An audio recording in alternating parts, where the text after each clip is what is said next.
The autumn rain fell in relentless sheets over London, turning the cobblestone streets into rivers of mud and making the gas lamps flicker like dying stars. Inside the grand ballroom of Harrington House, however, the glittering assembly of England's finest nobility remained blissfully insulated from the tempest outside, their jewels catching the candlelight as they waltzed and gossiped with equal enthusiasm. Lady Delilah Montfort stood near one of the tall windows, her gloved fingers unconsciously tracing patterns on the cool glass as she watched the rain streak down the panes. At 23, she was considered a beauty even in a room full of beautiful women. Her auburn hair was arranged in an elegant coiffure that allowed soft curls to frame her heart-shaped face, and her gown of ivory silk embroidered with delicate silver thread complemented her porcelain complexion and unusual violet-blue eyes. "You look positively melancholy, sister," came a familiar voice beside her. "Surely the spectacle of London's most eligible bachelors making fools of themselves should provide some amusement." Delilah turned to see her elder brother, Philip Montfort, the Marquis of Ashford, regarding her with that particular expression of brotherly concern that always made her feel simultaneously protected and suffocated. At 30 years of age, Philip cut an imposing figure in his perfectly tailored evening clothes, his dark hair and aristocratic features drawing admiring glances from several young ladies across the room. "I was merely thinking how strange it is," Delilah replied softly, "that we dance and laugh while outside people struggle through the storm with nowhere warm to go." Philip's expression softened. "Your tender heart does you credit, Delilah, but you mustn't let such thoughts trouble you on an evening meant for enjoyment. Father would want you to be happy." The mention of their father, who had passed away 2 years prior, brought a familiar ache to Delilah's chest. The late Marquis had been a kind man, devoted to his children, and his death had left a void that still felt raw. "I know," she murmured, forcing a small smile. "Forgive me. I shall endeavor to be more cheerful." "That's my girl." Philip squeezed her hand gently. "Now I believe Lord Hartley is approaching with the clear intention of requesting your next dance. Try not to discourage the poor fellow entirely. He's harmless enough, even if he does prose on about his hunting dogs." Delilah suppressed a sigh as her brother moved away, leaving her to face the approaching Lord Hartley with as much grace as she could muster. But before the gentleman could reach her, a sudden hush fell over the ballroom. Not complete silence, but a noticeable drop in conversation, like a wave of whispers moving through the crowd. She turned toward the entrance, her curiosity piqued, and felt her breath catch in her throat. A man stood at the top of the grand staircase, surveying the assembly with an expression of cool indifference that somehow commanded attention more effectively than any dramatic entrance could have done. He was tall, well over 6 feet, with broad shoulders that filled out his perfectly cut black evening coat. His hair was dark as midnight, worn slightly longer than current fashion dictated, and his face possessed the kind of stark, masculine beauty that seemed carved from granite. High cheekbones, a strong jaw, and a mouth that looked as though it had forgotten how to smile. But it was his eyes that truly arrested Delilah's attention. Even from across the room, she could see they were the color of storm clouds, a deep, penetrating gray that seemed to see through pretense and artifice to the truth beneath. Those eyes swept across the ballroom with deliberate slowness, as though cataloguing every face, every reaction, and then they found hers. The impact was physical. Delilah felt heat flood through her body, from the tips of her satin slippers to the crown of her carefully arranged hair. Her heart began to race in a manner entirely unbecoming to a gently bred lady, and she was suddenly acutely aware of every breath she took, every flutter of her pulse at her throat. The stranger's gaze held hers for what felt like an eternity, but could only have been seconds. Something flickered in those grey eyes, surprise perhaps, or recognition, though they had never met. She was certain she would have remembered such a man. Then slowly, deliberately, he inclined his head in the slightest of acknowledgments. The corner of his mouth lifted in what might have been the ghost of a smile, though it was gone so quickly she couldn't be sure it had been there at all. Delilah found herself frozen, unable to look away, unable to respond with the polite nod that etiquette demanded. Her cheeks burned with a flush she was powerless to prevent, and she felt as though every person in the room must surely notice her discomposure. "Heavens!" whispered a voice beside her, making her jump. Lady Beatrice Ashworth, her closest friend since childhood, had appeared at her elbow, her pretty face alight with excitement. "Do you know who that is?" "No," Delilah managed, her voice barely above a whisper. "Should I?" "That," Beatrice said with barely suppressed glee, "is Damien Alistair, the Duke of Valebrook. Or rather, he was the Duke before the scandal. Good gracious, I thought he was dead, or at least permanently abroad. No one has seen him in London for nearly 8 years." Delilah's attention snapped to her friend. "What scandal?" But before Beatrice could answer, their hostess, the Countess of Harrington, had descended upon the mysterious Duke with warm exclamations of welcome, and the spell that had held the room captive began to break. Conversation resumed, though Delilah noticed many eyes still drifting toward the tall figure now being introduced to various members of the assembly. "The scandal," Beatrice continued in an urgent whisper, drawing Delilah slightly away from Lord Hartley, who still hovered nearby with increasing befuddlement, "involved accusations of cheating at cards. Dreadful business. His father, the old Duke, died shortly after. Some say of shame, though officially it was apoplexy. Young Damien disappeared immediately after the funeral. No one knew what became of him." "How terrible," Delilah murmured, her eyes drawn inexorably back to the Duke despite her best efforts. He was speaking with the Countess now, his manner polite but distant, and she found herself wondering what those 8 years of exile had been like. What could bring a man back after such disgrace? "They say he went to India," Beatrice added, clearly relishing her role as purveyor of gossip. "Made an enormous fortune there through trade and investments.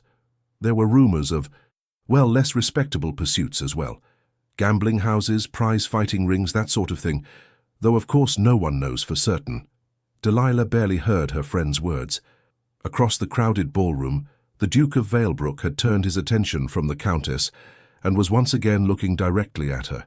This time his gaze was even more intense, more searching, as though he were trying to solve some puzzle that she represented. "He's coming this way," Beatrice hissed, gripping Delilah's arm with barely contained excitement. "Oh my word, he's actually walking toward us." Indeed, the Duke had begun to move through the crowd with the focused determination of a predator stalking prey. People stepped aside to let him pass, some with expressions of curiosity, others with barely concealed hostility. Delilah noticed several gentlemen exchange dark looks, and she saw Lord Pemberton actually turn his back as the Duke approached. But Damien Alistair seemed utterly indifferent to the mixed reception. His eyes never left Delilah's face, and she felt her pulse hammering so loudly in her ears that she was certain everyone around her must hear it. He stopped before her and executed a bow that was flawlessly correct, yet somehow managed to convey a certain sardonic amusement at the formality of it all. "Forgive my presumption," he said, and his voice was like dark velvet, deep and rich with an undertone of something dangerous. "But I find I cannot spend another moment in this assembly without making your acquaintance. I am Damien Alistair, Duke of Valebrook." Up close, he was even more overwhelming. He stood so near that Delilah could smell the subtle scent of sandalwood and something else. Something wild and untamed that spoke of distant places and dangerous adventures. His grey eyes, which she had thought cold from across the room, now seemed to burn with an intensity that stole the very breath from her lungs. She began, then had to pause to steady her voice. "I am Lady Delilah Montfort, Your Grace. This is my dear friend, Lady Beatrice Ashworth." She saw something flash across his face at the mention of her surname, something dark and almost painful, but it was gone so quickly she might have imagined it. "Lady Delilah," he repeated, and the way he said her name sent shivers down her spine. "Would you do me the very great honor of granting me the next dance?" It was an audacious request. They had no proper introduction, and given the whispers about his past, accepting his invitation would certainly cause talk. The sensible thing, the proper thing, would be to politely decline. But Delilah found herself utterly incapable of being sensible. Something in his eyes, a vulnerability buried deep beneath the dangerous exterior, a loneliness that called to something in her own soul, made refusal impossible. "I would be delighted, Your Grace," she heard herself say, and placed her gloved hand in his outstretched palm. The moment their hands touched, even through the barrier of their gloves, Delilah felt a jolt of electricity that seemed to race through her entire body. From the way Damien's eyes widened fractionally, she knew he had felt it too.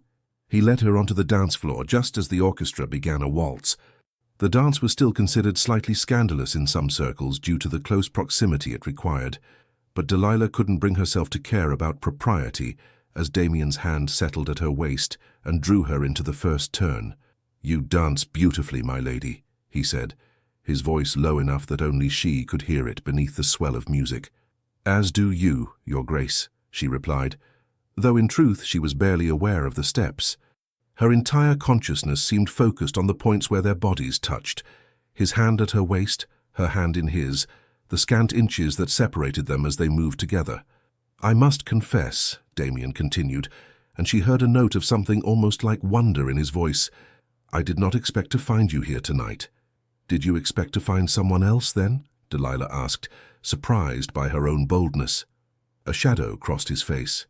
"I expected to find enemies and ghosts," he said quietly. "I did not expect to find this." "And what is this, your grace?" He was silent for a moment, his grey eyes searching hers with an intensity that made her feel as though he could see into her very soul. When he finally spoke, his voice was rough with emotion. "I have spent 8 years hardening my heart, Lady Delilah, 8 years learning to feel nothing but cold purpose. And yet one look across a crowded room has undone all of that work in an instant. I do not know what to call this feeling, but it terrifies me far more than anything I faced in my exile." Delilah's breath caught. No gentleman had ever spoken to her with such raw honesty, such unguarded emotion. "I feel it too," she whispered, barely aware that she was speaking. "From the moment our eyes met, I felt as though something fundamental had shifted in the world." "Then we are both in grave danger," Damien said, and there was genuine anguish in his voice now. "For I have come here tonight not for pleasure, but for justice, and you, Lady Delilah Montfort, are connected to a man I have sworn to destroy." The music seemed to fade as the full import of his words sank in. "What do you mean?" she asked, though a cold dread was already forming in her stomach. Before Damien could answer, another voice cut through the moment like a knife. "Remove your hands from my sister at once, Valebrook." Delilah turned to see Philip striding toward them, his face dark with fury. The music continued, but other dancers were beginning to notice the confrontation, slowing in their steps to watch. Damien released Delilah immediately and stepped back, though his eyes never left Philip's face. The expression Delilah saw there made her blood run cold. It was pure, undiluted hatred, barely leashed, and all the more terrible for its control. "Ashford," Damien said, his voice now utterly devoid of the warmth it had held moments before, "how pleasant to see you after all these years." "You have no business here," Philip said, positioning himself protectively between Damien and Delilah. "No business in this house, and certainly no business dancing with my sister." "On the contrary," Damien replied with deadly calm, "I have every right to be here. My title has been restored, my reputation, such as it was, rebuilt through years of hard work. As for dancing with your sister, the lady herself granted me permission. Or do you now make decisions for her as well?" "How dare you?" Philip began, his hand moving toward his glove, and Delilah realized with horror that he was about to issue a challenge to a duel. "Stop it!" she cried, stepping between them. "Both of you, stop this at once. Philip, we are causing a scene. And your grace, if you have some grievance with my brother, this is neither the time nor the place to pursue it." She could feel the eyes of the entire ballroom upon them now. The orchestra had fallen silent, and the whispers were rising like a tide. Damien looked at her, and she saw something crack in that carefully controlled facade. "Forgive me, Lady Delilah," he said softly. "I never meant to distress you, but your brother and I have unfinished business from years past. Business that I intend to resolve." "What business?" Delilah demanded, looking between the two men. "What could possibly have happened to cause such animosity?" "Ask him," Damien said, gesturing toward Philip. "Ask your beloved brother what he did 8 years ago. Ask him about the cards that were found in my possession during that fateful game. Ask him who really put them there." Philip's face had gone white. "You dare to accuse me of—" "I dare to speak the truth," Damien interrupted, his voice cutting like steel. "I dare to name you for what you are. A cheat, a liar, and the man who destroyed my father's honor and hastened him to his grave." The ballroom erupted into shocked exclamations. Philip looked as though he might strike Damien where he stood, but the Duke merely smiled, a cold, terrible expression that held no humor whatsoever. "But I did not come here tonight to brawl like common ruffians," Damien continued, straightening his cuffs with elaborate care. "I came to announce my return to society and to inform certain parties that I have not forgotten the debts owed to me. Debts," he added, his eyes boring into Philip's, "that I fully intend to collect." With that, he turned to Delilah and bowed once more, his expression softening fractionally. "Lady Delilah, it has been a revelation to meet you. I hope we shall encounter each other again under more pleasant circumstances." Then he was gone, striding through the parting crowd toward the exit with his head held high, leaving chaos and furious whispers in his wake. Delilah stood frozen, her mind reeling. She looked at her brother, who was still staring after the Duke with an expression of such mingled fury and fear that it made her stomach turn. "Philip," she said quietly, touching his arm, "is it true? Did you do what he says?" Philip's jaw clenched. "We are leaving," he said, taking her elbow in a grip that was just short of painful. "Now. But I want to know—" "Not here, Delilah," he hissed, practically dragging her toward the exit. "We will discuss this at home, not in front of half of London's society." As their carriage pulled away from Harrington House, Delilah stared out into the rain-soaked night and felt tears prick her eyes. In the span of a single dance, her world had been turned upside down. She had met a man who made her feel alive in ways she had never imagined possible, only to discover that he was her brother's sworn enemy, bent on some terrible revenge. And the worst part, the absolute worst part, was that even knowing this, even understanding that Damien Alistair was dangerous and vengeful and quite possibly planning to destroy her family, she could not stop her treacherous heart from racing at the memory of his touch, could not banish the image of those grey eyes from her mind. What had he said? That they were both in grave danger. As the carriage rattled through the London streets, Delilah pressed her hand to her chest, feeling her heart hammer against her palm, and knew that he had been absolutely right. The Montfort residence on Grosvenor Square was silent when Delilah and Philip returned from the ball, save for the soft footsteps of servants who took their cloaks and retreated with lowered eyes that suggested they had already heard whispers of the evening's scandal. "The library," Philip said tersely, and Delilah followed him into the book-lined room that had been their father's sanctuary. Even now, 2 years after his passing, the scent of his favorite tobacco still seemed to linger in the air. Philip moved to the sideboard and poured himself a generous measure of brandy, downing half of it in one swallow before turning to face her. In the candlelight, he looked older than his 30 years, the lines around his eyes more pronounced, his shoulders carrying a weight that seemed to bow them. "You want the truth," he said flatly. "Very well, Delilah. You shall have it." She settled into one of the leather armchairs, her hands folded tightly in her lap to keep them from trembling. "Did you cheat at cards? Did you frame the Duke of Valebrook?" Philip laughed, a bitter, hollow sound. "Frame him? Good God, is that what he told you?" "He suggested it," Delilah replied, trying to keep her voice steady. "He said you put marked cards in his possession during a game. He said you destroyed his father's honor and hastened his death." "And you believe him?" Philip's voice was sharp. "A man you met but an hour ago whose reputation was ruined by his own foolish pride and reckless behavior." "I don't know what to believe," Delilah said quietly. "That is why I am asking you, brother. Please, just tell me what happened." Philip drained the rest of his brandy and set the glass down with more force than necessary. For a long moment he stood with his back to her, staring at the rain streaming down the windows. "It was 8 years ago," he finally said. "I was 22, barely a year into my title after father's illness had forced him to retire from public life. Damien Alistair was different then. Arrogant, certainly, but there was a lightness to him, a joy in life that I confess I envied. He had everything: title, wealth, a father he adored, and who adored him in return." "What happened?" Delilah prompted when he fell silent. "There was a card game at White's. Very high stakes, even by the standards of our set. Damien was winning, he usually did, he had the devil's own luck. But that night, something felt wrong. The way he handled the cards, the pattern of his wins. Lord Pemberton noticed it first. He called for the deck to be examined." Philip turned to face her now, his expression haunted. "They were marked, Delilah. Subtly, expertly, but marked nonetheless. And when they searched Damien's coat, they found 2 more decks identically marked hidden in the lining. But how did they get there? Delilah demanded.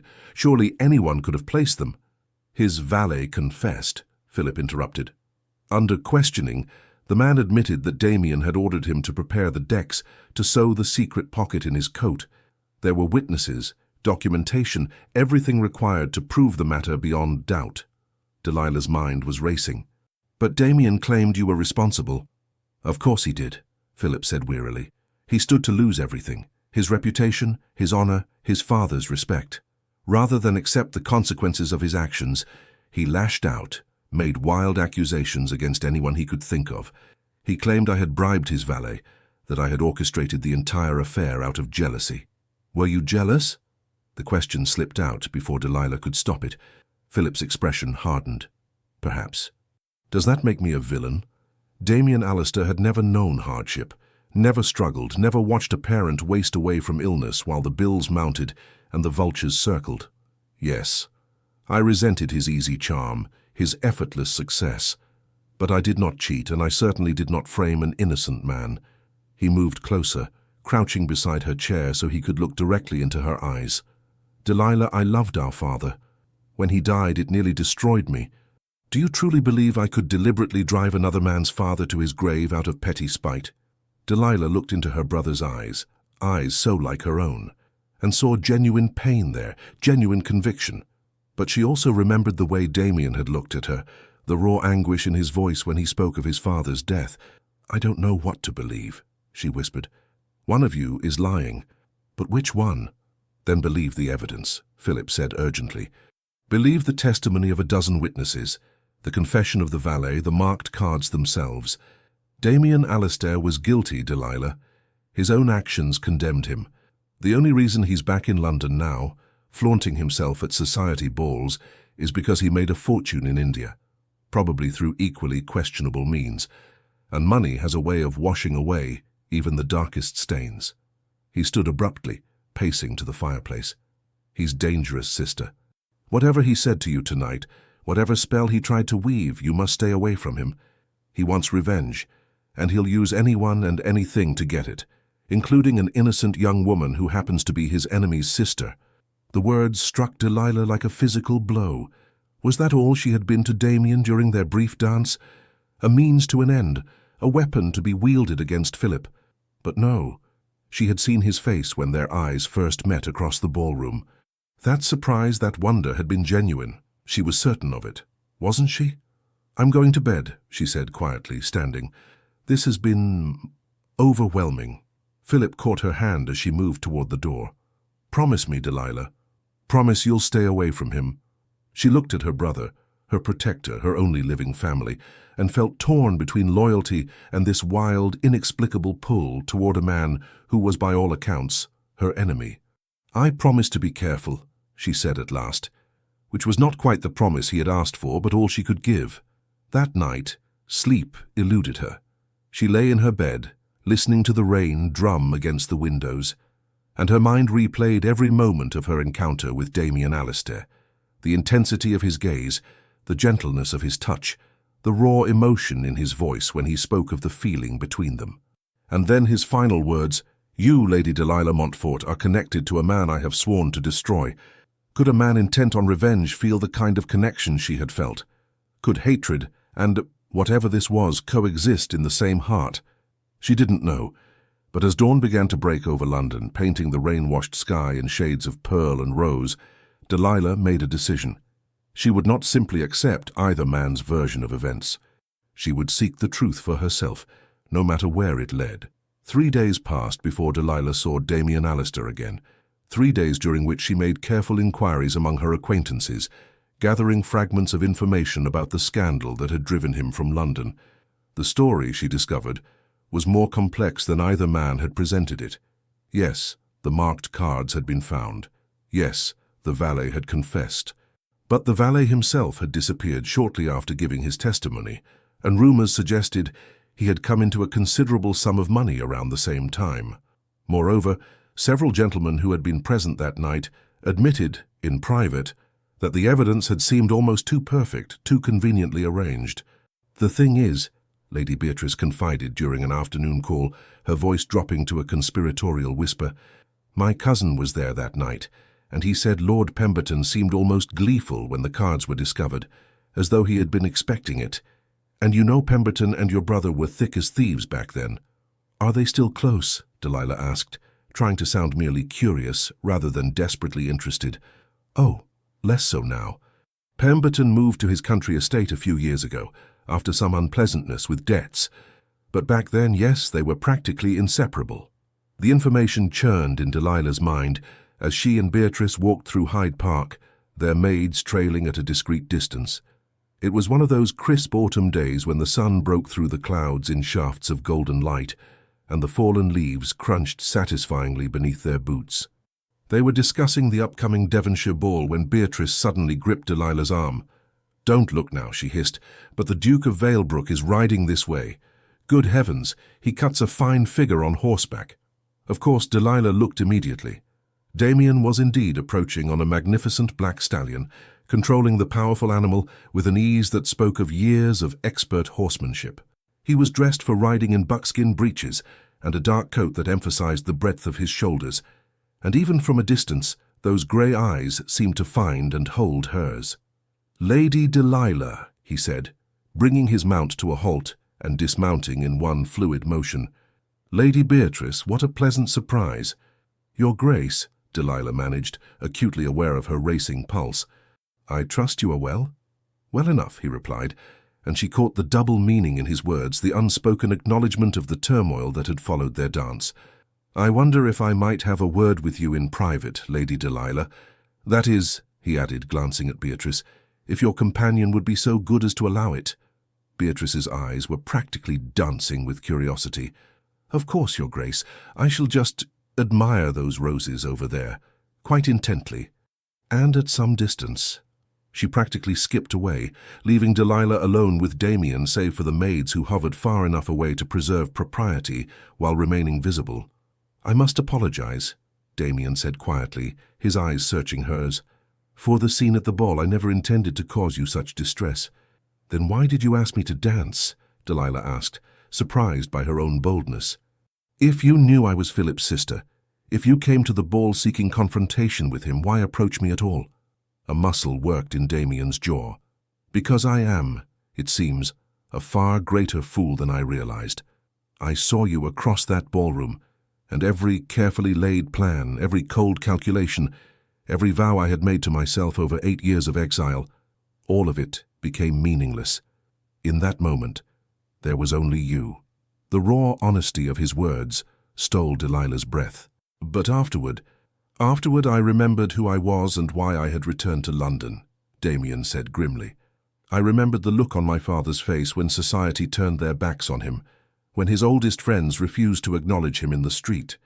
I remembered finding him dead in his study, a letter to me clutched in his hand, begging me to clear our family name." His voice broke slightly on the last words, and Delilah saw the agony in his eyes, the grief that 8 years had not diminished. "I'm so sorry," she whispered. "Losing a parent is... I know how it feels to carry that pain."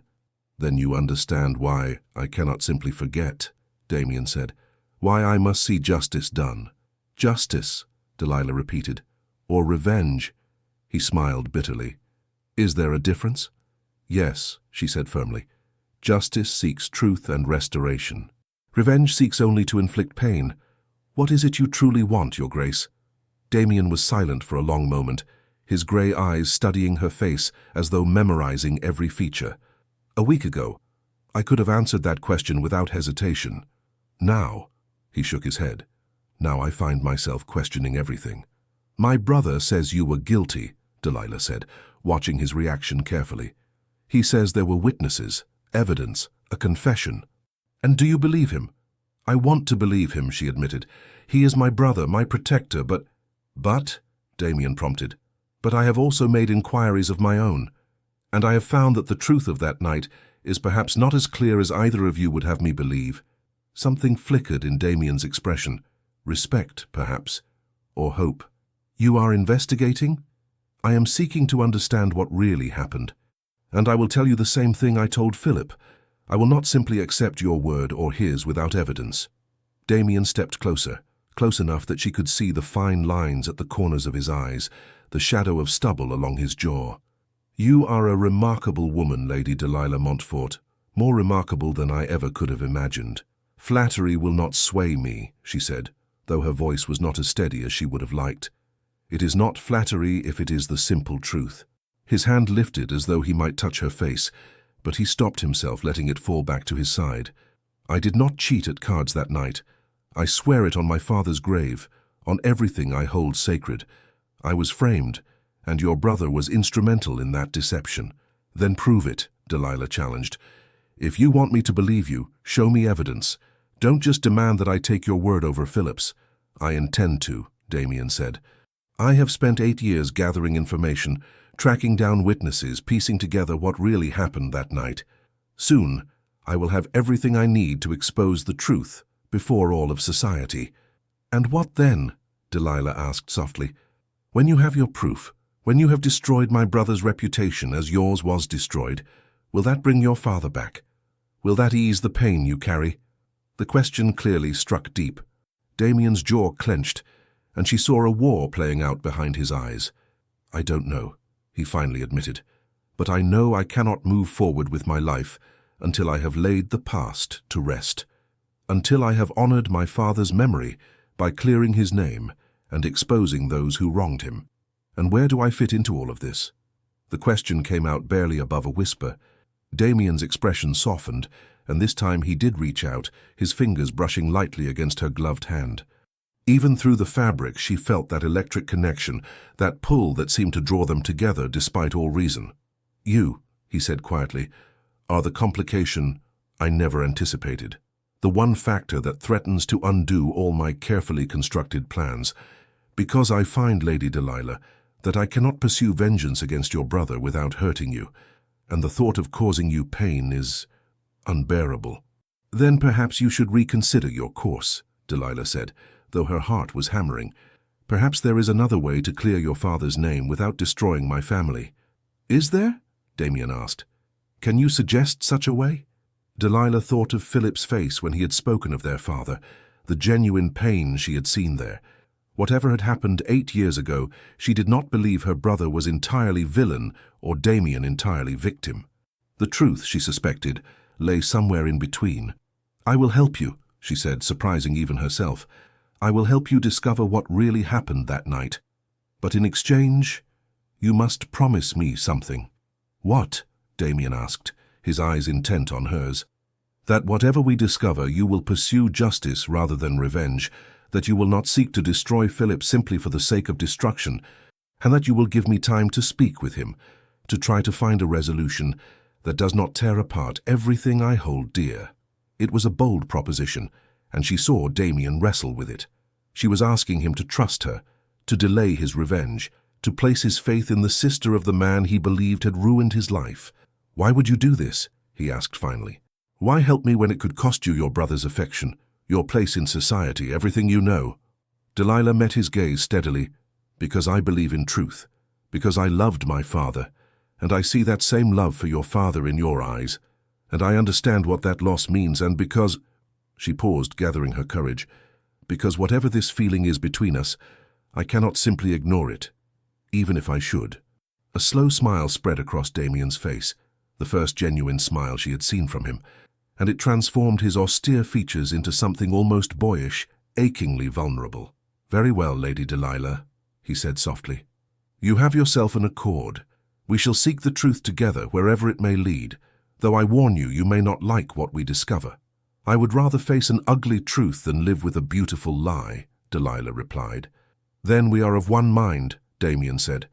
He raised her hand to his lips and pressed a kiss to her gloved knuckles, a gesture that was perfectly proper, yet somehow felt scandalously intimate. "Until we meet again, my lady." As Delilah watched him mount his horse and ride away, she felt Beatrice materialize at her elbow. "Well," her friend demanded, "what did he say? What happened?" "Good gracious, Delilah, the way he looked at you. I thought he might carry you off on his horse then and there." "We are going to find the truth," Delilah said, still watching Damien's retreating figure. "About what happened 8 years ago. About who was really responsible for his ruin." "Are you mad?" Beatrice gasped. "Delilah, that could destroy your brother. Or it could exonerate him," Delilah countered. "Either way, I must know. I cannot build any future, with Damien or anyone else, on a foundation of lies and unanswered questions." Beatrice squeezed her hand.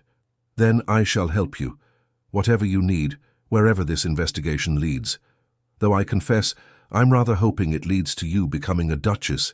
The Duke of Valebrook is devastatingly attractive when he smiles." Despite everything, Delilah laughed. But as they turned to leave the park, she felt the weight of what she had undertaken settling on her shoulders. She had promised to help Damien uncover the truth, but she had also promised Philip she would be careful. She could only pray that when all was revealed, there would still be a way to bridge the chasm between the two men and to follow her heart without betraying her family. The investigation began in earnest the following week. Damien sent Delilah a note, delivered by a trusted footman rather than through conventional channels, suggesting they meet at Hatchard's bookshop on Piccadilly, where they could speak privately under the guise of literary browsing. Delilah arrived with Beatrice as her chaperone, though her friend was more than happy to lose herself in the latest Gothic novels, while Delilah made her way to the history section where Damien waited. He looked different in the daylight streaming through the shop's windows, less dangerous, more human, though no less compelling. When he saw her approach, his entire demeanor softened in a way that made her heart flutter. "Thank you for coming," he said quietly, pretending to examine a volume on Roman military tactics. "I wasn't certain you would." "I gave you my word," Delilah replied, selecting a book at random and opening it without truly seeing the pages. "Have you discovered something?" "Perhaps. There is a man, James Whitmore, formerly a footman in Lord Pemberton's household. He left service rather suddenly 8 years ago and has been living in a modest cottage in Kent ever since. Too modest, given his previous position and lack of other employment." Delilah's pulse quickened. "You think he knows something?" "I think he was paid to know something and keep quiet about it," Damien said grimly. "I've had investigators watching him for the past 2 years, waiting for the right moment to approach. That moment, I believe, has come.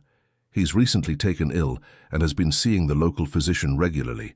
A man facing his mortality often wishes to unburden his conscience." "You mean to question him?" "I mean to offer him a chance at redemption," Damien corrected, "and enough money to ensure his remaining days are comfortable in exchange for the truth." Delilah considered this. "When do we leave for Kent?" Damien's eyebrows rose. "We?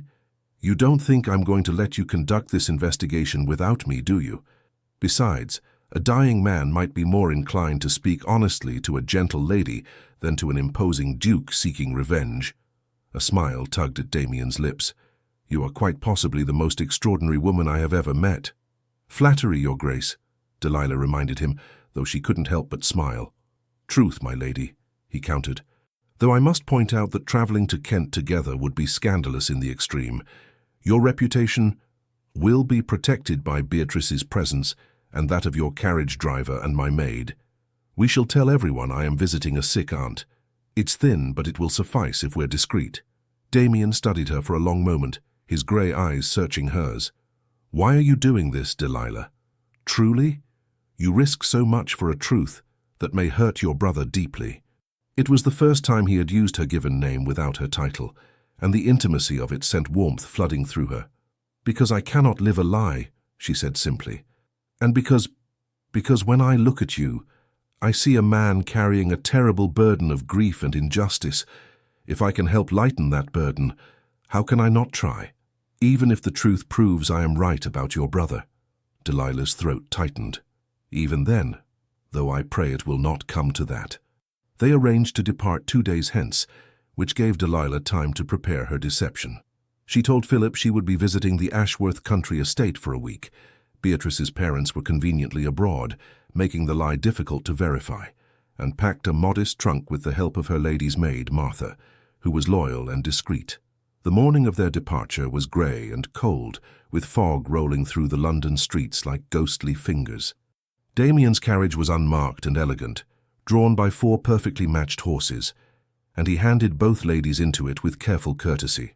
But once they were underway, with Martha dozing in the corner and Beatrice pretending to read while actually watching them with keen interest, the careful distance evaporated. "Tell me about your father," Delilah said softly. "What was he like?" Damien was silent for so long that she thought he might not answer. But then he began to speak, his voice low and filled with memory. He was the kindest man I ever knew. When I was a boy, he used to take me riding in the early mornings before the estate woke. We would race across the fields, and he would let me win even though his horse was faster. Afterward, we would sit by the lake, and he would tell me stories about his own father, about the history of our family, about the responsibilities that came with our title. Damien's expression grew distant, lost in the past. He taught me that privilege meant obligation, that our wealth and position existed not for our own comfort, but so we could help those less fortunate. He established schools on our estates, improved the workers' cottages, made sure no tenant went hungry in hard times. "He sounds wonderful," Delilah murmured. He was. And when the scandal broke, when society turned on us, it destroyed him. Not because he cared about his own reputation, but because he believed I had betrayed everything he taught me. He died thinking his only son was a cheat and a liar. Damien's voice cracked, and Delilah saw him swallow hard, fighting for composure. Without thinking, she reached across the carriage and took his hand. This time neither of them wore gloves, and the contact of skin against skin was electric. "I'm so sorry," she whispered. "To lose a parent is terrible enough, but to lose them believing the worst of you, I cannot imagine such pain." "Tell me about your father," Damien said, his fingers tightening around hers. "Please, I would like to know." So Delilah spoke of her own father, his gentle humor, his love of books, his pride in his children. She spoke of watching him decline, of the illness that had stolen his strength bit by bit, until the vibrant man she knew was just a shadow. "At the end, he made Philip promise to always protect me," she said. "I think that's why my brother is so intense about keeping me safe. He sees it as his sacred duty, the last promise he made to our father." "Which makes me the enemy," Damien said quietly. "A threat to both you and him." "Not a threat," Delilah corrected, "just complicated." They fell into silence, but their hands remained joined. Across from them, Beatrice had given up all pretense of reading and was watching them with unabashed fascination. "This is absurdly romantic," she declared, "like something from one of my novels. Star-crossed lovers, family feuds, mysterious investigations in the countryside. All we need is a highwayman attack to make it perfect." "Please don't wish for such things," Martha said, rousing from her apparent sleep. "I have no desire to be robbed, thank you very much." Despite the tension, they all laughed, and the mood in the carriage lightened. Damien began telling stories of his years in India, the heat and chaos of Calcutta, the breathtaking beauty of the Taj Mahal, the adventures and misadventures that had helped him build his fortune. "I lived a dozen different lives in those 8 years," he said, "some of them not entirely respectable. I gambled, I fought, I made deals with merchants and maharajas. I did whatever was necessary to survive and prosper." "Did you enjoy it?" Delilah asked. "The adventure, the freedom?" "Parts of it," Damien admitted. "There was something liberating about being stripped of everything, title, reputation, home, and having to build myself anew.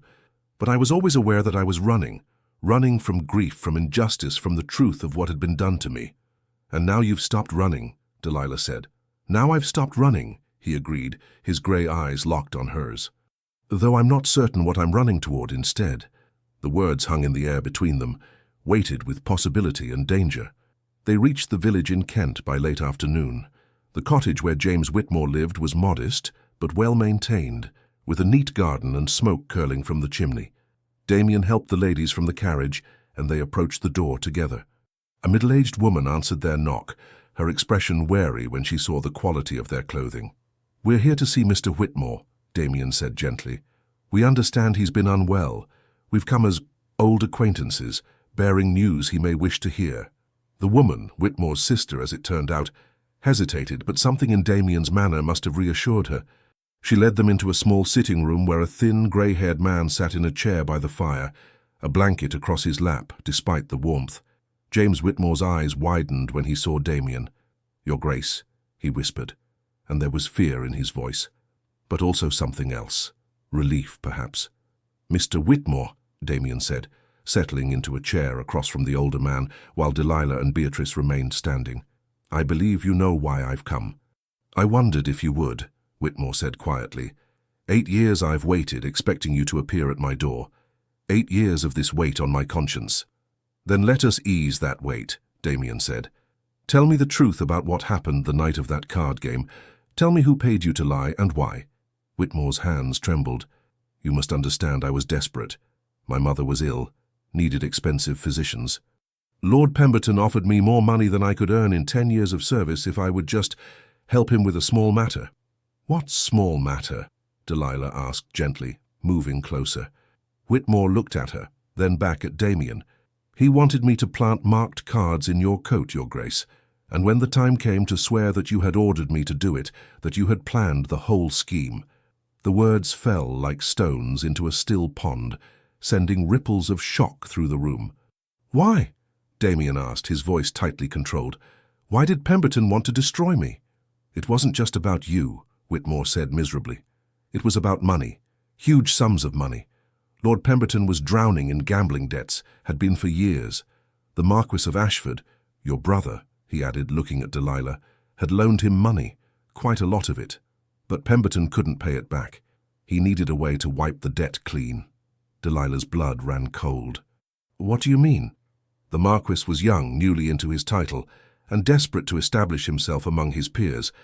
Pemberton convinced him that if they could remove the Duke of Valebrook from society, there would be opportunities.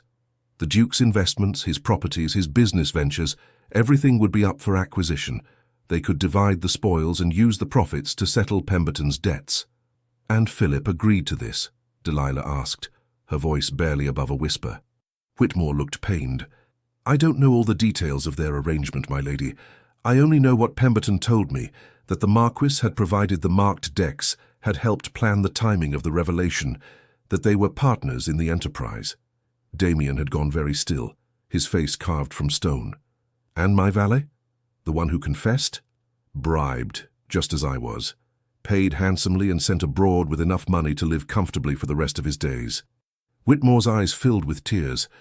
I'm sorry, Your Grace, I'm so terribly sorry. I knew it was wrong, but my mother... I convinced myself that you were rich, that you could weather the scandal, that no real harm would be done. But when I heard your father had died, when I realized what we'd truly cost you... He broke off, coughing, and his sister hurried to bring him water. Why didn't you come forward? Damien asked. If your conscience troubled you so much, why maintain the lie all these years?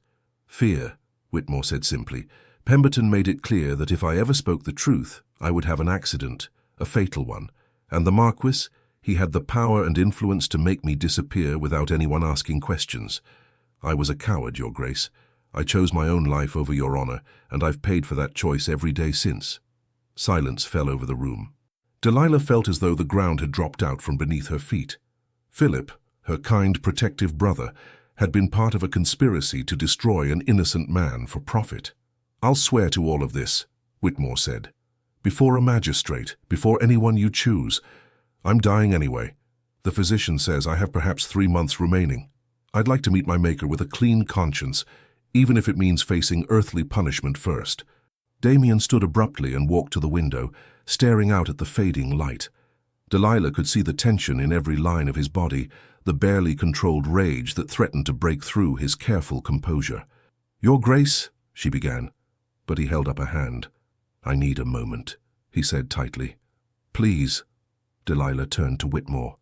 This testimony, you would truly be willing to give it publicly? I would, my lady, though I expect it will bring ruin to your family name. For that I am sorry. The truth is the truth, Delilah said, though her voice shook. No matter how painful. Outside she found Damien pacing in the small garden, his hands clenched into fists. When he heard her approach, he spun to face her. I was right, he said, and there was no triumph in his voice, only anguish. All these years I was right. Your brother destroyed my life, killed my father, and I was right. I know, Delilah whispered, tears streaming down her face. I'm so sorry, Damien, I'm so very sorry. Sorry? He laughed bitterly. What good is sorry? Will it bring my father back?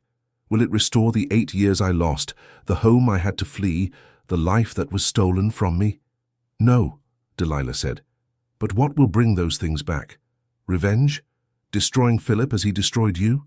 Will that heal the wounds in your heart? "I don't know," Damien shouted, then seemed to catch himself.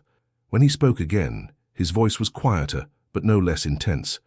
"I don't know what will heal me, Delilah, but I know I cannot simply let this go. Justice demands truth and restitution," Delilah interrupted, "not more destruction. Yes, Philip must face consequences for what he did, but please, Damien, please, let me speak to him first. Let me confront him with this evidence and give him a chance to make amends before you bring this before all of society." "Why?" Damien demanded. "Why should I show him any mercy when he showed none to me?" "Because you are a better man than he is," Delilah said fiercely. "Because revenge may satisfy for a moment, but it will not bring you peace. And because—" She stepped closer, placing her hand on his chest, feeling his heart race beneath her palm. "Because I love you, Damien Alistair. I love you, and I cannot bear to see you consumed by hatred and bitterness." The words seemed to shock them both. They stood frozen in the twilight garden, the world narrowing to just the two of them. "You love me?" Damien whispered. "I do," Delilah confirmed, tears still streaming down her face. "Heaven help me, but I do. I love your strength and your pain, your quest for justice and your capacity for feeling. I love the man you are and the man you could be if you let go of this need for vengeance." Damien's hands came up to frame her face, his thumbs brushing away her tears with infinite gentleness. "I love you too," he said hoarsely.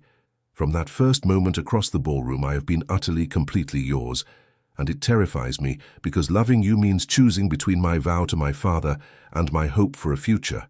How can I do both? By seeking justice rather than revenge," Delilah pleaded. "By demanding that Philip make amends, restore what he took, acknowledge his crimes, but also by allowing him the chance for redemption. People can change, Damien. They can grow and learn from their mistakes. 8 years ago, Philip was young and foolish and desperate. That doesn't excuse what he did, but perhaps there's a way forward that doesn't require destroying everyone involved." Damien pulled her close, burying his face in her hair. She felt him tremble, felt the war raging within him between the cold, vengeful man he had become and the better man he wanted to be for her. "I will give you 1 week," he said finally. 1 week to speak to your brother, to show him the evidence, to see if he is capable of the remorse and restitution you believe possible. If he is, if he truly repents and makes amends, then perhaps we can find another path. But if he refuses, if he maintains his lies or attempts to harm Whitmore or anyone else involved, then I will bring the full force of the truth down upon him and let society judge him as they judged me. It wasn't everything Delilah had hoped for, but it was enough. "Thank you," she whispered. "Thank you for giving him a chance." "I'm not doing it for him," Damien said. "I'm doing it for you, for us, for the possibility of a future where I am not defined by my past." He kissed her then, gentle and desperate and full of promise. When they finally broke apart, both were breathless. "We should return to London," Delilah said. "I need to speak with Philip as soon as possible." The journey back was silent, each of them lost in thought. But as London's lights began to appear in the distance, Damien took Delilah's hand once more. "Whatever happens," he said quietly, "know that you have changed me, that loving you has already given me something I thought lost forever, hope." Delilah squeezed his hand, praying that hope would be enough to carry them through the storm that was coming. Delilah returned to Grosvenor Square late that evening, her mind churning with how to approach Philip. She found him in the library, as she had expected, reviewing estate accounts by candlelight. "Delilah," he looked up with surprise and relief. "I thought you were at the Ashworth estate. When did you return?" "Just now," she said, closing the door behind her. "And I need to speak with you about something of grave importance." Something in her tone made Philip set down his pen. "What's happened? Are you all right?" "I'm fine," Delilah said, settling into the chair across from his desk. "But I need you to tell me the truth about something, Philip. The whole truth with no evasions or half-truths." His expression became guarded. "About what?" "About what really happened 8 years ago. About Damien Alistair and the card game at White's. About Lord Pemberton and Mark Dex and a man named James Whitmore." The colour drained from Philip's face. Where did you hear that name?" "I've just returned from Kent, where Mr. Whitmore told me everything. How Pemberton paid him to plant the cards in Damien's coat. how he was instructed to lie about Damien ordering him to do it, and how you provided the marked decks and helped plan the entire scheme. Philip stood abruptly, his chair scraping against the floor. That's preposterous. You can't possibly believe— Don't! Delilah interrupted, her voice sharp. Don't insult me with more lies, Philip. Whitmore is dying, and he's willing to swear to everything before a magistrate. The truth is coming out whether you acknowledge it or not. The only question is whether you'll face it with honor or continue to hide behind deception. Philip's face worked through a series of expressions: denial, anger, fear, before finally settling on something like defeat. He sank back into his chair, suddenly looking much older than his 30 years. How did you find him? He asked quietly. Damien has been investigating for years. He never believed he was guilty, and he was right not to. At the mention of Damien's name, Philip's jaw clenched. So you've allied yourself with him, against your own family. I've allied myself with the truth, Delilah corrected, and with justice, two things you apparently abandoned 8 years ago. A long silence stretched between them. Finally, Philip spoke, his voice heavy with exhaustion. You want to know what happened? Very well. I'll tell you. He poured himself a generous measure of brandy and drank deeply before continuing. When Father fell ill, I inherited not just his title but also his debts. Debts I hadn't known existed, hidden away in ledgers he never shared with me. We were on the brink of ruin, Delilah. The estate, this house, everything. It would have all been lost. So you conspired to ruin an innocent man? Delilah asked, unable to keep the disgust from her voice. I conspired to save our family, Philip shot back. Pemberton came to me with a plan. Valebrook was rich, successful, and arrogant. If we could discredit him, his business ventures would fail. His properties could be purchased cheaply, and we could rebuild our fortune. It seemed victimless. A few years of social exile for Valebrook, financial salvation for us. Victimless? Delilah's voice rose. His father died of the shame, Philip. Damien was forced into exile, stripped of everything he knew and loved. How can you possibly call that victimless? Philip flinched. I didn't know the old Duke would die. I didn't anticipate that. And I told myself that Damien was young, resilient, that he would recover, rebuild. I convinced myself I was doing what was necessary to protect you, to protect what Father had left us. You convinced yourself of a lie to excuse your own greed and cowardice, Delilah said coldly. Perhaps, Philip admitted, his shoulders sagging. Perhaps I did, and I've lived with that guilt every day since. Do you think I don't know what I did was wrong? Do you think I sleep easily at night? I don't know what you think anymore, Philip. I thought I knew you, thought you were honorable and good. Now I wonder if I've ever truly known you at all. I am still your brother, Philip said desperately. Still the same man who held you when you cried after Father died, who taught you to ride, who has always tried to protect you. By building that protection on lies and theft and the destruction of an innocent man, Delilah interrupted. That's not protection, Philip, that's corruption. He was silent for a long moment, staring into his brandy glass. When he spoke again, his voice was barely audible. What does Valebrook want? My ruin? Public humiliation? A duel? He wants justice, Delilah said. And I've convinced him to give you one chance, one opportunity to make amends before he brings this evidence before society. Philip's head snapped up. What kind of amends? Full confession, public acknowledgement of what you did, financial restitution for what Damien lost, his business ventures, his properties, everything that was taken when his reputation was destroyed, and a formal apology before witnesses, admitting your crime and clearing his name completely. That would destroy me, Philip whispered. Everything I've built, my position in society, my prospects for marriage, all of it would be gone. Yes, Delilah said without sympathy, just as Damien's were gone 8 years ago.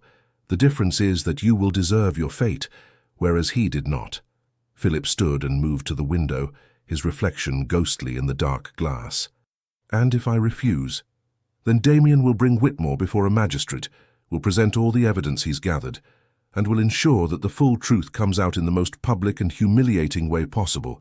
At least if you confess voluntarily, you retain some measure of dignity. Dignity? Philip laughed bitterly. There's no dignity in confessing to cheating and conspiracy. There's more dignity in owning your mistakes than in being exposed as a liar and a coward, Delilah countered. Father used to say that true nobility wasn't about titles or wealth. It was about character, about doing the right thing even when it's difficult. Show me that you still have some of Father's character left in you, Philip. Do the right thing. Philip turned to face her, and she saw tears glistening in his eyes. You love him, don't you? Valebrook. Delilah didn't hesitate. I do. How can you love the man who will destroy your family? How can I not love the man whose life and honor my family destroyed? Delilah responded. Philip, Damien has every right to hate us, to seek revenge without mercy. But he's giving you a chance at redemption because I asked him to, because despite everything, he's a better man than you were 8 years ago. The question is, are you a better man now than you were then? The question hung in the air between them. Philip sank back into his chair, his face buried in his hands. I don't know if I can do it, he said finally. Confess publicly, face the scandal, lose everything. You can, Delilah said firmly, because the alternative is worse. If you're exposed as not just a cheat but a coward who refused to take responsibility for his actions, you'll never be able to hold your head up again.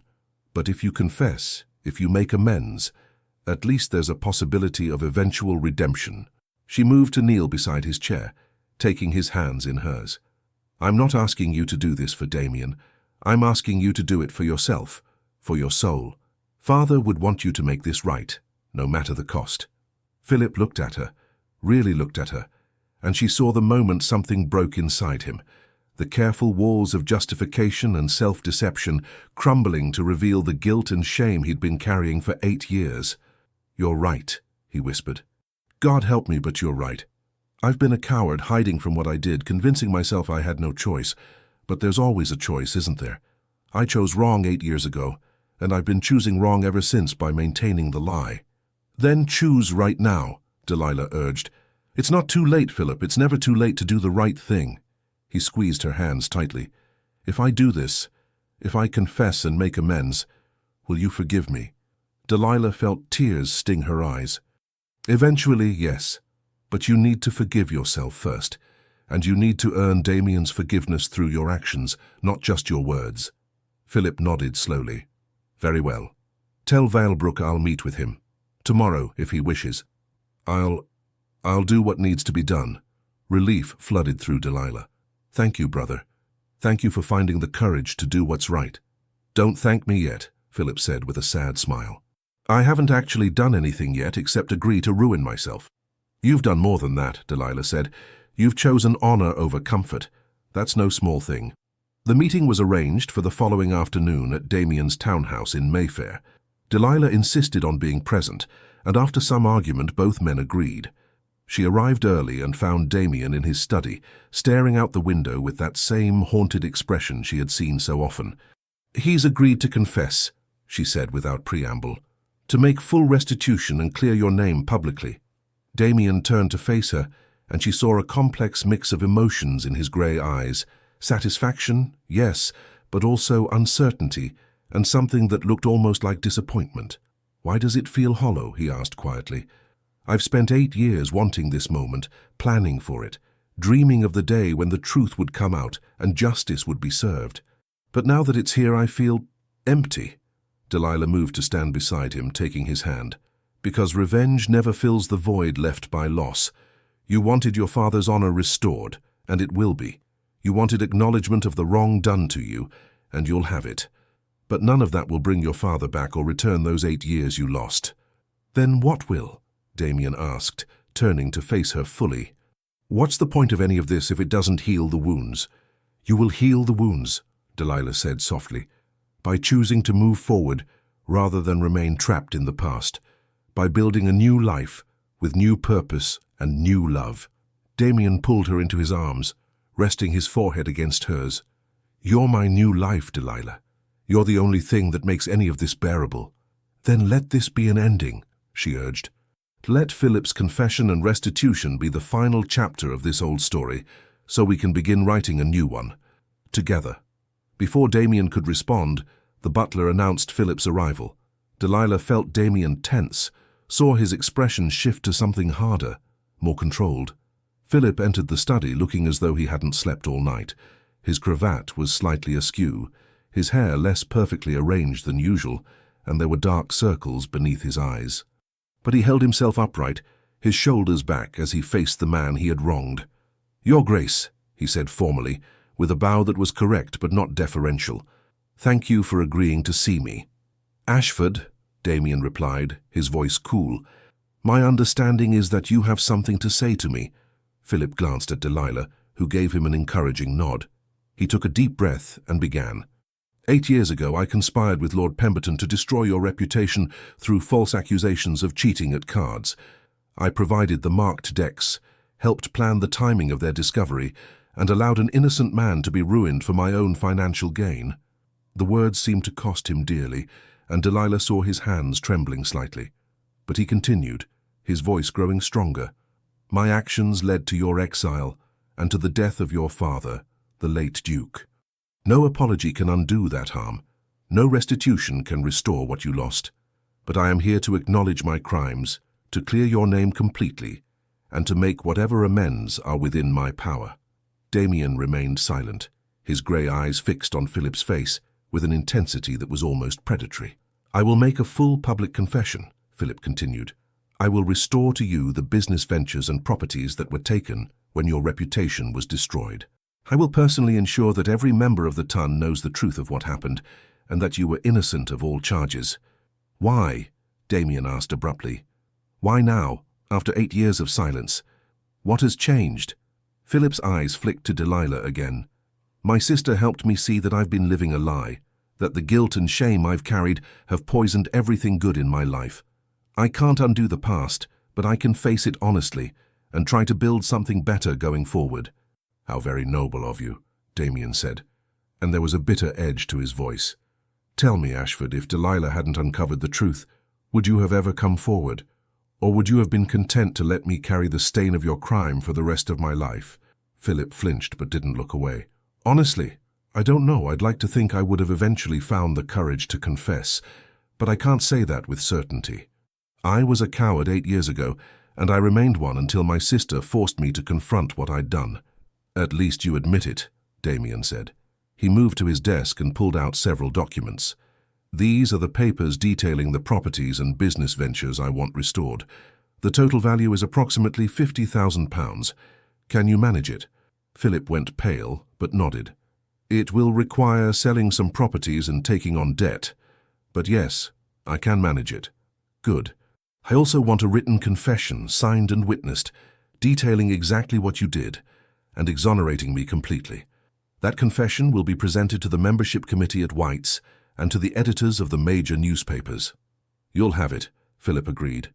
"And finally," Damien continued, his voice hardening, "I want your word that you will never attempt to interfere in my relationship with your sister, that you will not try to prevent our marriage or turn Delilah against me." Philip's jaw clenched, but he nodded.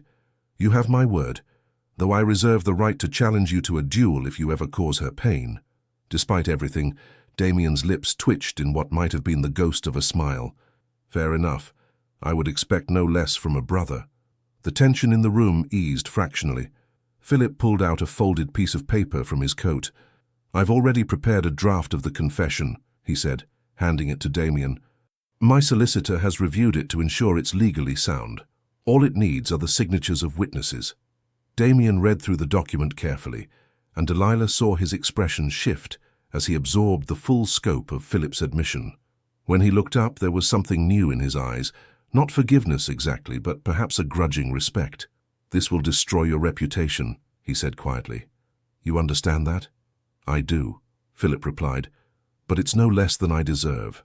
And perhaps in time, if I live honorably from this point forward, I can rebuild something worth having." Damien was silent for a long moment, studying the man who had once been his enemy. Then he set down the confession and extended his hand. "I cannot say I forgive you, Ashford. The wounds are too fresh, the loss too great, but I can acknowledge that what you're doing now takes courage. Perhaps that's a start." Philip took his hand and they shook, not as friends, but as two men beginning the difficult process of moving forward from a shared tragedy. "For what it's worth," Philip said quietly, "I am truly sorry, not just for what happened to you, but for what happened to your father. He was a good man and he didn't deserve to die believing his son had dishonored him. Damien's jaw worked, and Delilah saw the sheen of tears in his eyes. No, he didn't. Thank you for saying that. The formal business concluded, Philip turned to leave. But at the door he paused and looked back at his sister. I hope he makes you happy, Delilah. Truly. Despite everything, I can see that you love him. And after what I've done, I have no right to stand in the way of your happiness. You're still my brother, Delilah said softly, and I still love you. But you need to earn back my trust, and that will take time. I understand, Philip said. I'll spend however long it takes proving that I can be the man Father raised me to be. After he left, Delilah and Damien stood in silence for a long moment. Then Damien pulled her into his arms, holding her so tightly she could barely breathe. Is it really over? He whispered into her hair. Can I truly let go of the anger and the need for revenge? It's over, Delilah assured him. Justice has been served. The truth will come out, and your father's name will be cleared. Now you can heal. Now we both can. Damien pulled back just enough to look into her eyes. Marry me, Delilah. I know it's too soon. I know society will gossip, but I cannot spend another day without knowing you'll be mine. Marry me and help me build a life worth living. Yes, Delilah said, tears of joy streaming down her face. Yes, 1,000 times yes. He kissed her then, deep and tender and full of promise. And in that kiss, Delilah felt the weight of the past finally beginning to lift, making way for a future bright with possibility. 3 months later, the scandal that erupted when Philip's confession became public was every bit as devastating as he had feared. Society was shocked, outraged, and endlessly fascinated by the revelation that one of their own had conspired to destroy an innocent man. Philip faced it all with quiet dignity, refusing to make excuses or seek sympathy.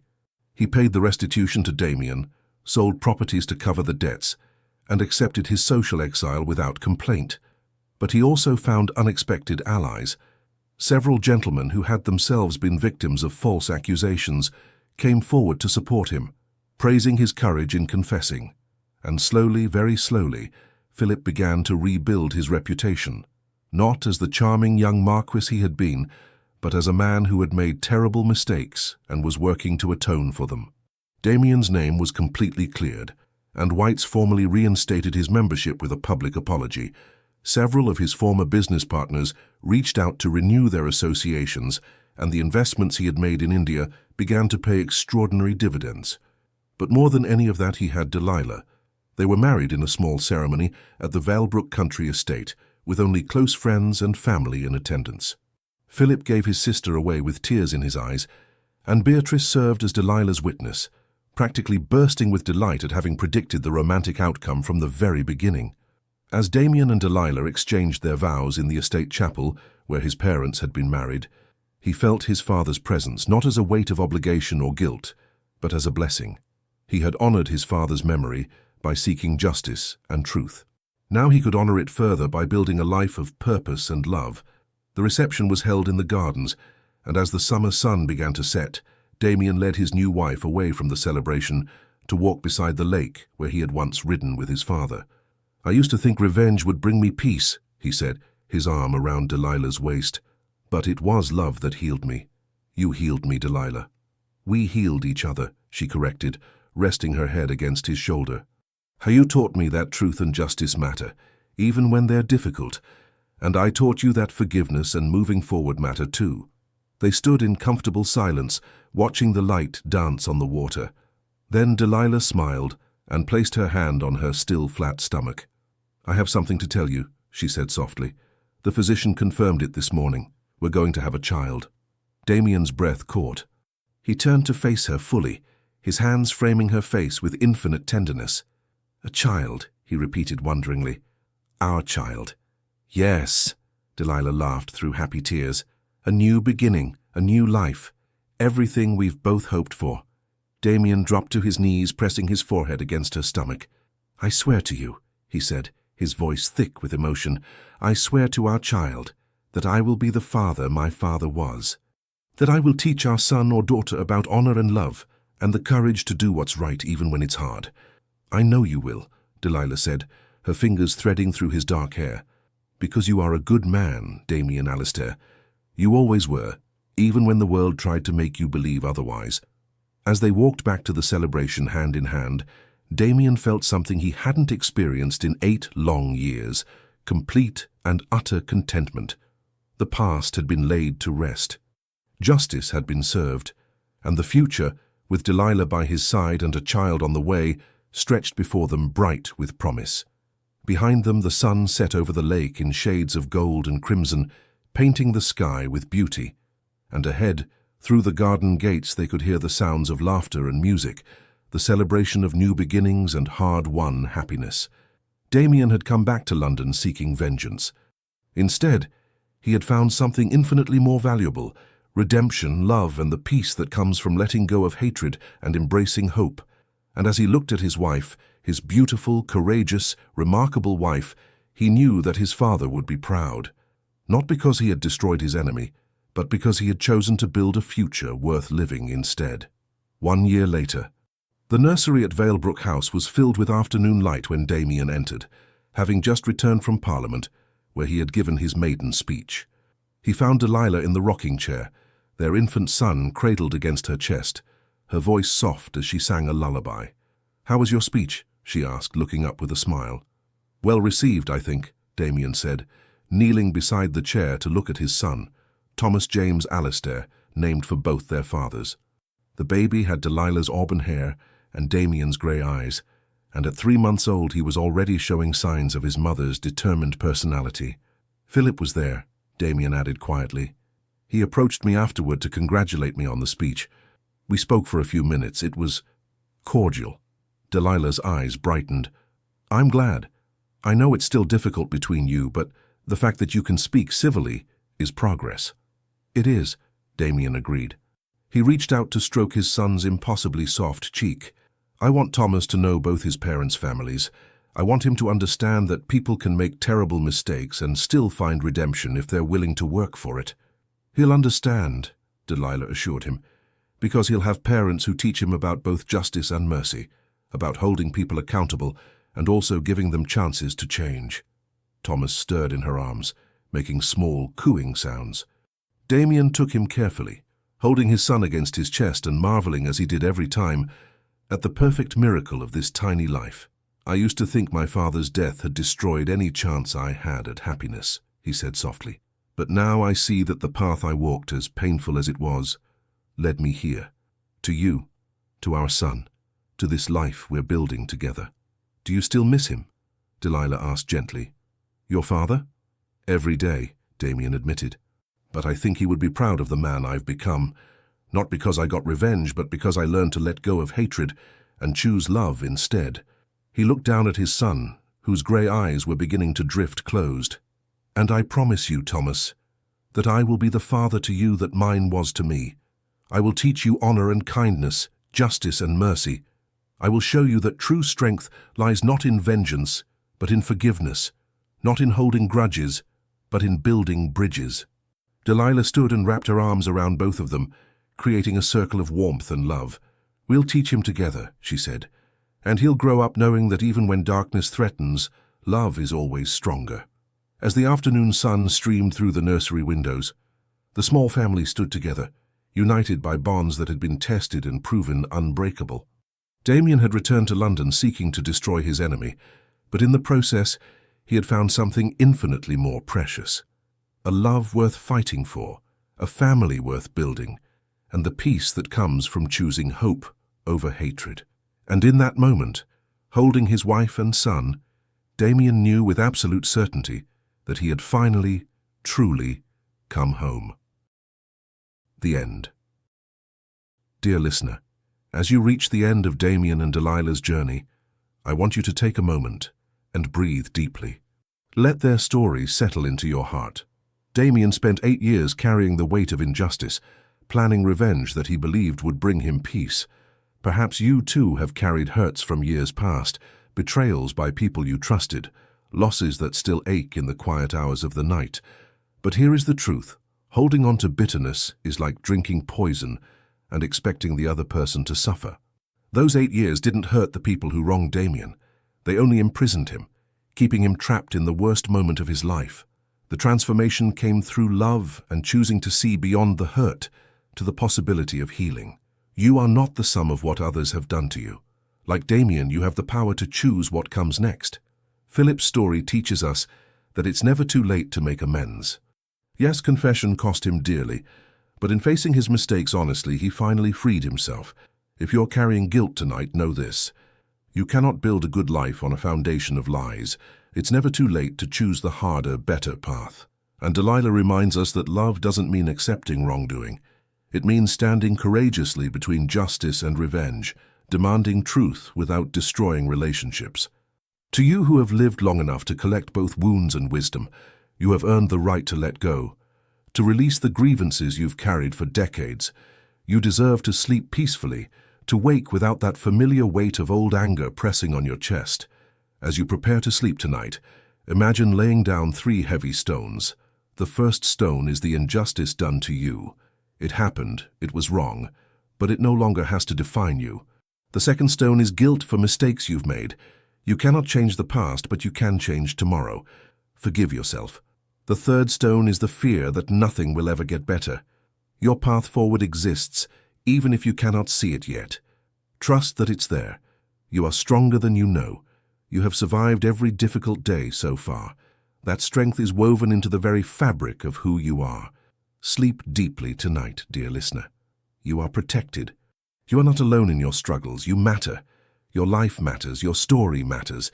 And just like Damien and Delilah, you too can choose love over hatred, hope over despair, and tomorrow over yesterday. Rest now. Tomorrow is a new chapter, and you get to help write it. Some people hear with their ears, but you, dear listener, you heard with your heart. And for that, we are eternally grateful. Thank you for being here. The Legends of the Fall Team. Thank you for staying with us until the very end of Damien and Delilah's powerful journey. We pour our hearts into every story we share, and your presence here means everything to us. If you felt moved by this tale of love, justice, and forgiveness, please consider supporting our channel by liking the video, leaving a comment, subscribing, and sharing it with someone who loves historical romance. From the bottom of our hearts, thank you for being part of this community. Your support keeps us inspired to continue crafting stories full of redemption, emotional depth, and true love. At the end of this video, you'll see another story from our channel. Click it, and let yourself be swept away by yet another unforgettable tale. With all our gratitude, the Legends of the Fall Team.